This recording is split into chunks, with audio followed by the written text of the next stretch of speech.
Now, thirdly, last time we ended here, I told you that there is also the great contrast in verse 20.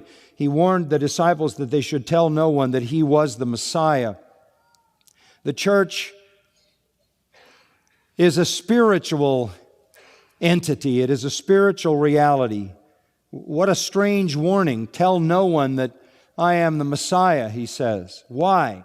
Because it would feed their warped messianic expectations. The Jews were looking for a political, military, kind of social Messiah, and Jesus would not be that. He came for spiritual ends, for the salvation of souls. And so here is the warning that the church will live in great contrast to the world around it. We are an alien group. We are citizens of another kingdom. We're part of another city whose builder and maker is God, as we read in Hebrews 11 today. So we counter the political entities in which we live in this world.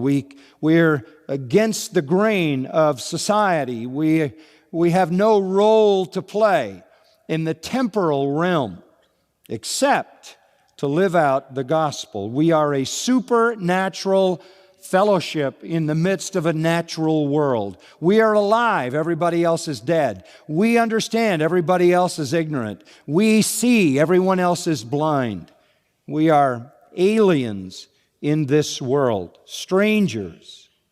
And so we confront this world with the gospel of Jesus Christ.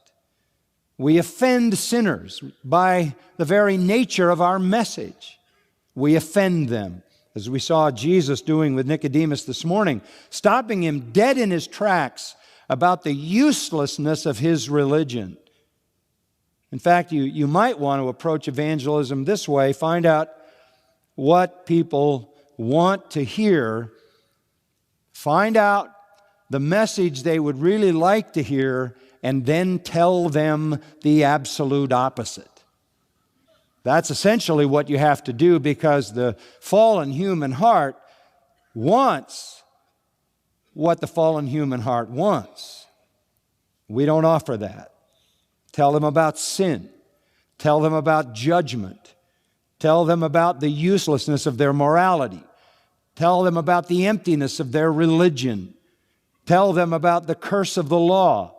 Tell them about eternal hell. Tell them about the end of the world. Tell them essentially that politics don't matter, economics don't matter, social structures don't matter.